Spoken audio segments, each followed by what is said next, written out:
So combining the data from Lucy, Psyche, and Earth-based telescopes, scientists are hoping to better understand both the three-dimensional structure of the comet and the nature of the dust.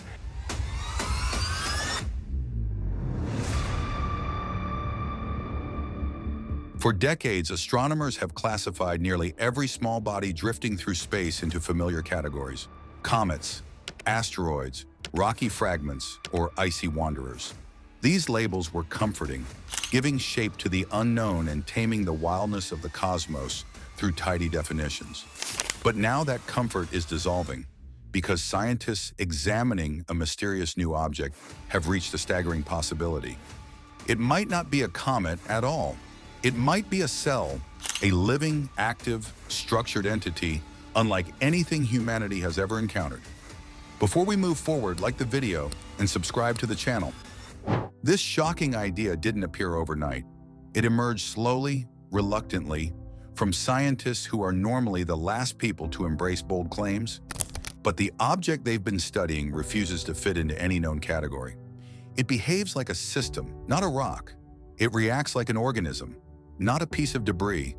It changes in ways that resemble biology more than chemistry. And the deeper they look, the more one conclusion creeps closer, pushing itself into the open despite every instinct to dismiss it. The object behaves like a cell, a cosmic scale, structured, self-regulating, possibly self-sustaining cell. This discovery began quietly, almost innocently, when a research team attempted to map the internal thermal structure of the object using infrared imaging.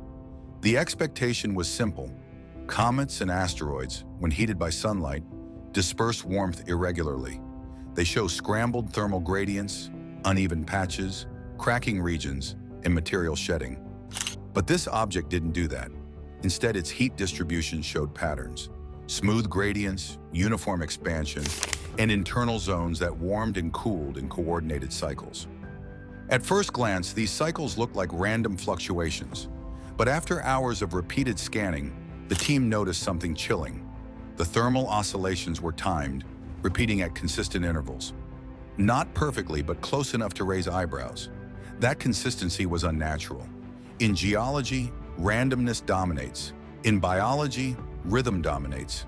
To test the idea, the team modified their imaging schedule, scanning the object at slightly different intervals. The thermal waves adjusted, not to the schedule, but in predictable patterns that revealed something fundamental. The object maintains internal regulation. That is not behavior seen in rocks, not in ice, not in debris, but in cells. Yes, cells regulate. Cells maintain gradients. Cells respond to heat in structured ways, not chaotic ones. Still, no one dared to propose the word alive. That would trigger backlash, ridicule, and scientific uproar. So the team stayed silent, gathering more evidence. Their second shock came when they examined the outer shell. Comets shed material when heated. They erupt jets, flare violently, or release particles unevenly. But this object's shell didn't shed. It thickened. It expanded smoothly, forming a uniform outer membrane.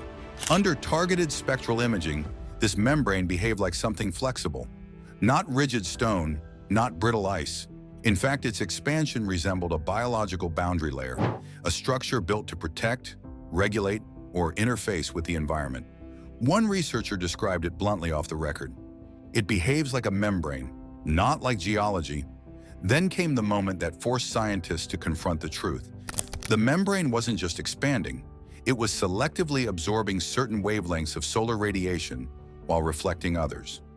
This kind of selective absorption is common in biological systems, which filter light to power internal processes. Plants do it, microbes do it, photoreceptive cells do it. But a space object? The team thought they were making a mistake. They recalibrated instruments, rechecked data, and reran analysis through multiple independent systems. The result didn't budge. The outer layer wasn't acting like dust, rock, or frozen compounds. It was acting like something valuable, protected, and purposeful. Then came the biggest revelation of all. Deep inside the object, beneath the membrane, beneath the thermal layers, scientists discovered a core with structure. Not a random lump of material, not a chaotic mass, but a central zone with repeating patterns, arranged in a way that looked disturbingly like compartmentalization. Cells on Earth contain organelles, compartments that perform functions. They aren't random, they're layered, differentiated, organized. The object's core resembled that concept. Not exactly, not identically, but closely enough to unsettle everyone involved. Spectral data showed complex carbon chains arranged in lattice-like forms, but not crystalline like minerals. Instead, they resembled carbon frameworks, robust, stable, interconnected, and responsive. These structures shifted subtly when the object warmed or cooled, showing signs of flexibility. Rocks do not flex, ice does not respond in layers, but cell membranes do, organelles do. The resemblance was growing impossible to dismiss. The researchers began to wonder, if this object isn't a comet or rock, then what is it? What if it's not dead matter drifting through space, but a living macrostructure, a cosmic-scale cell evolved or formed under conditions humanity cannot currently imagine? They turned to energy scans for answers and found something even stranger. Deep in the interior, there were oscillations that resembled ion transport, the same kind of electrical movement that allows biological cells to regulate energy. These oscillations were faint but unmistakably rhythmic. Every attempt to interpret them as random noise failed under statistical modeling. The signal wasn't random, it was regulated. Something inside the object was moving charged particles rhythmically in what looked like a system designed to control energy flow. Nothing in the geological world behaves this way. Nothing in normal astrophysics does either. Only self-maintaining systems show such behavior. The next question was obvious and terrifying. Is the object self-repairing? To find out, scientists examined areas that had taken micrometeorite impacts. Under high-resolution imaging, damaged surface sections showed signs of partial restoration, thin layers forming over cracks, smoothing over gaps. Not quickly, not in hours, but over days the cracks changed shape, becoming less jagged. Comets don't heal, asteroids don't heal, cells do. The deeper scientists looked, the more they saw signs of regulation, adaptation, protection, and internal coordination. And yet this isn't life as we know it. This isn't Earth biology. This is something else entirely. It may be gigantic, a cell the size of a mountain. It may be ancient, drifting between stars for millions of years. It may be non-DNA based, built from chemistry we haven't encountered. It may have evolved in environments so extreme Earth can't replicate them. But if it is alive, even in the most alien, non-terrestrial sense, then humanity has just discovered something profound. Life doesn't exist only on planets. Life may exist between them. Life may be drifting through space, vast and resilient, built not from flesh, but from cosmic materials. Some researchers now believe the object might be an example of cosmic-scale biology, not a creature, but a system. Something like a star cell, a mega-organism, or a self-maintaining reactant structure meant to survive interstellar travel. This idea is not new in speculative science. Theoretical models of macroprokaryotes, enormous cell-like organisms drifting through gas clouds, have been proposed before, but never taken seriously until now. The biggest puzzle is the object's behavior near heat. Instead of destabilizing, it becomes more organized. Heat strengthens it. Heat energizes it. Heat activates its inner processes. Biological systems respond to heat. Organisms warm up, metabolize faster, react more efficiently, but rocks melt, ice vaporizes, dust disintegrates. This object does none of that. It thrives. Scientists are now confronting the hardest question: where did it come from? No one knows.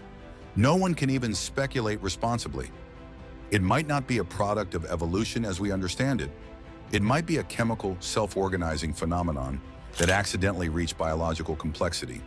It might be part of something larger, a fragment of a structure, a seed, or a reproductive unit from an unknown cosmic system. Whatever it is, though, one truth is unavoidable. This object is not behaving like a comet, not like an asteroid, not like dead matter. It behaves like a living system. Cells respond to stimuli. This object does too. Cells regulate temperature. The This object does too. Cells maintain membranes. This object does too. Cells repair themselves. This object appears to as well. What humanity has found may not be an alien creature, but something even more profound. Alien biology. Not built like us, not shaped like us, not evolved like us, but alive. Out there in the universe, drifting, surviving, persisting. And if this is a cell, then the universe may be full of them. A cosmic ocean, not of stars alone, but of life.